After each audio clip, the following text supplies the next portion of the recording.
All right, we're back, and in this segment, I'm going to be talking about the levels of processing model.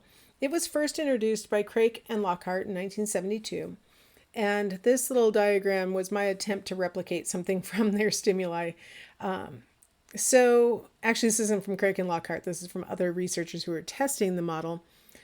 So, the task that you're supposed to imagine you're attempting to complete here is you're looking at a card and it's got that circle and then it's got those lines in this position, and you're supposed to say, what is that? And there are different things that you could say, obviously, like it could be two palm trees and you're seeing the shadow of their trunks going off, and it looks like maybe the blue line is cutting it off or something.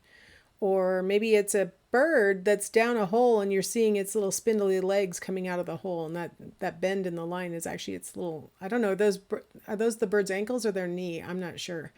But there's a lot of things you could say. Something about witches' brooms. I mean, you could say lots of different things. It doesn't matter what you say. It matters that you said it, because it turns out that you will remember this little line drawing and you'll be able to replicate it better if you have made up a story about what you're seeing. We think that what you're doing is processing it more deeply when you've taken the time to try and figure out what it means. And that's at the heart of the levels of processing model. So there are different levels that you can engage in. And I think this is probably not a completely comprehensive list of things that you could do to material. But at the shallowest of what I'm providing would be structural processing. Things like, does the word contain an E? Or how many letters does the word have? Was it typed in blue font? You know, things like that. Just structural qualities of the stimulus. Acoustic processing is when you're having to make a judgment about whether it rhymes with a particular sound word. Like, does it rhyme with street? Or does it contain an ol sound? Something like that.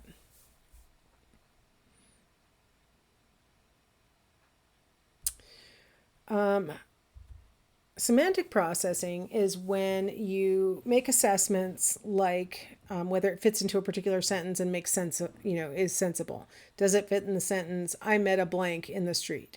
And, if the word on the list that you're trying to determine is lemonade, I met a lemonade in the street.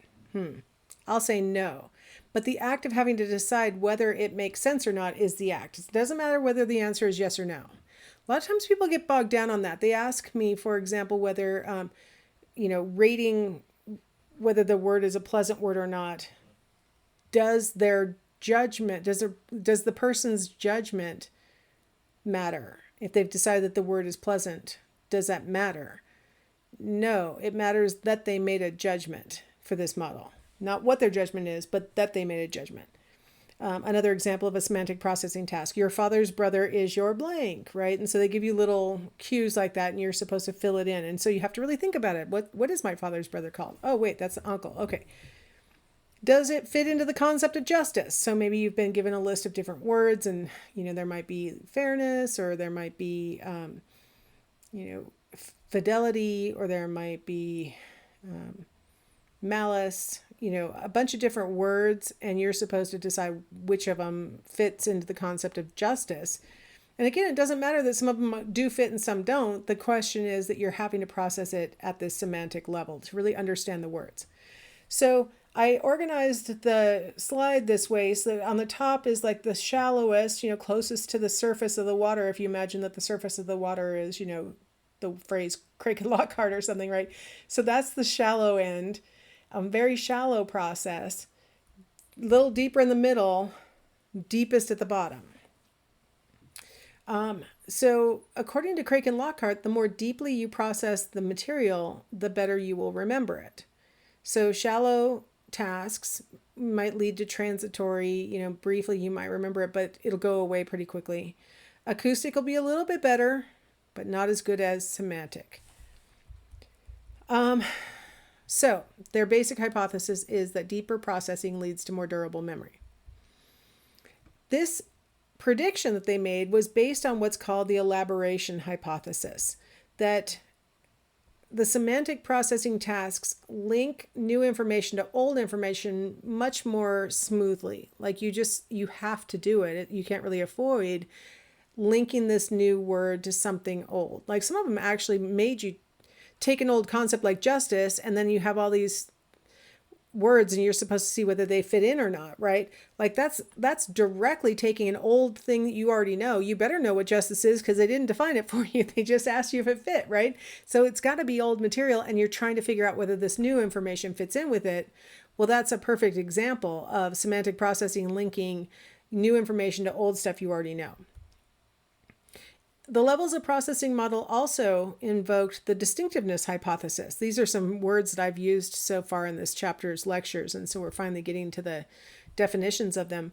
The distinctiveness hypothesis says that more differentiated codes are going to be more memorable.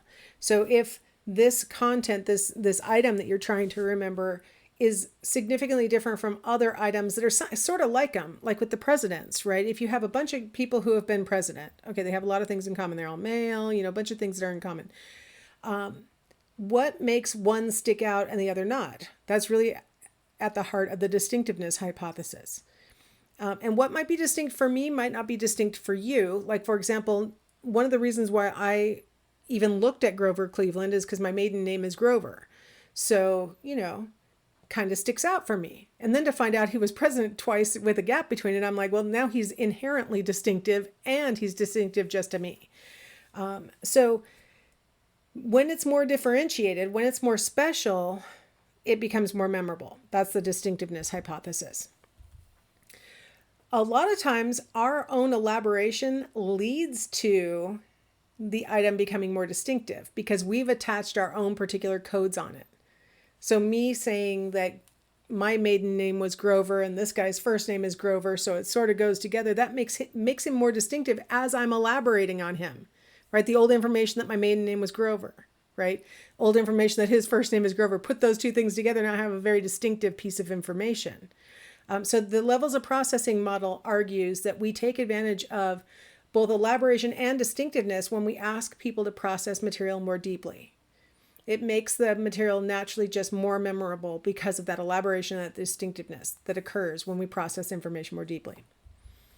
All right, so that sounds awesome. Like, how can we have a problem with this model? Well, here's a good major problem with this model. What constitutes a deep process? Early on, Craik and Lockhart were saying anything that is semantic, and I've been using the word semantic throughout class so far to mean, something that asks you to understand the meaning of the stimulus, right? Anything that triggers you to think about the meaning of the stimulus.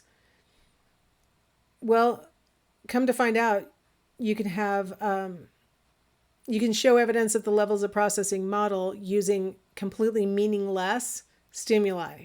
So how can you process something that doesn't have any inherent meaning? For my dissertation, I did abstract shapes.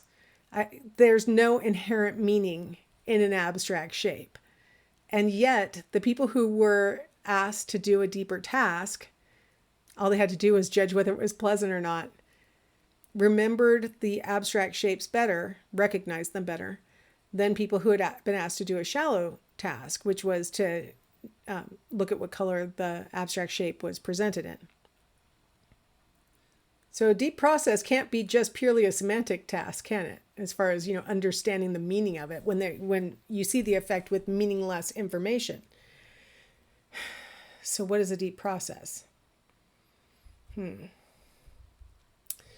So once Craik and Lockhart started to realize it couldn't possibly just be semantic, meaningfulness, they said, well, it's any task that leads to durable memory.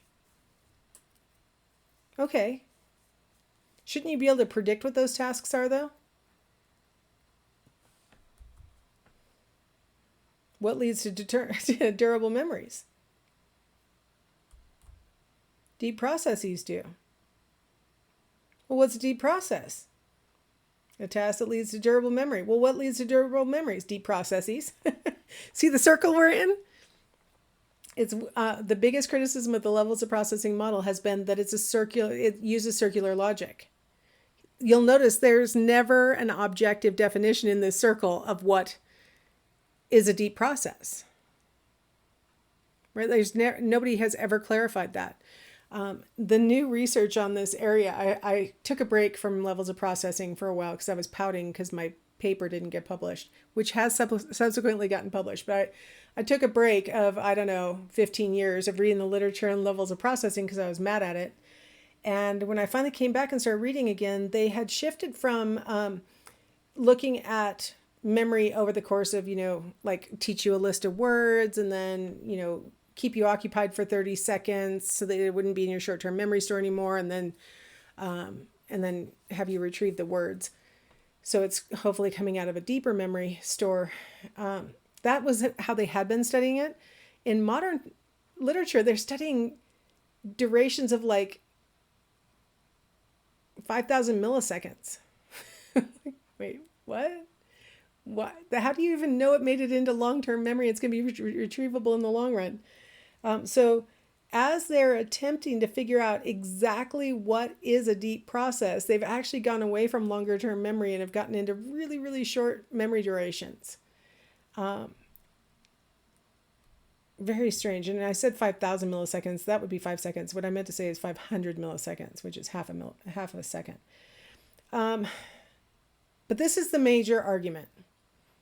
Lack of clarity of what it would take to benefit from a deep process. What would be an objective definition of a deep process?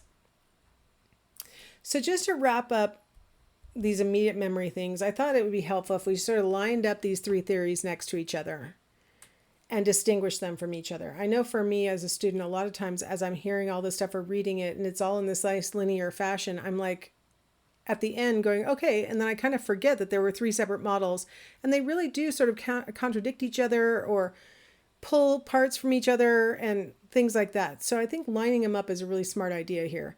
So we got the modal model, the working memory model, and the levels of processing model. The modal model argues that there's a short-term memory store and there's a long-term memory store, and immediate memory is handled by the short-term memory store. For the working memory model, they say that there's that phonological loop in the visuospatial sketchpad that can handle two different kinds of information simultaneously. And then you've got the levels of processing model that argues that depth is going to determine the duration of a memory. So immediate memory is going to be potentially the shallower material, the material that's been processed to a more shallow level. Now the pros of the modal model is that it accounts for anterograde amnesia effects that we see and explains immediate forgetting. Like in our average everyday memory stores, why do we know something and then as soon as we stop thinking about it, we've completely forgotten it? Like how does that even happen? Well, the modal model explains that. The pro of the working memory model is that it is one big system, which is kind of nice. We don't have to imagine that things are shifting from one box to another or something. It also helps to account for temporary storage that lasts more than 30 seconds. Like the short-term memory model has a really hard time explaining why you could know your hotel room while you're staying there, but literally have no recollection of it at all, 2 weeks after the stay is over. Like, how does that even work? Modal model can't explain that. Working memory can. The levels of processing model pros, again, one big system, and it does account for better or worse recall depending on encoding strategies. Now, we may not have a good solid definition of what a deep process is, but we do see that certain tasks lead to better memory. So maybe they must be deeper tasks. Oh no, I'm in the circle again, right? But we do see that certain tasks lead to better memory. So it seems to be the case that some stuff is stored more deeply than other stuff is. All right. Well, hopefully you found that quite interesting and helpful as you're studying as a student, because you want to make sure that you're getting information transferred into long-term memory and or into the deeper parts of your memory rather than just holding it in your short-term or your working memory or a shallow depth part of your memory store. So we'll talk more about how to get information into deeper memory in another chapter. All right, talk to you later.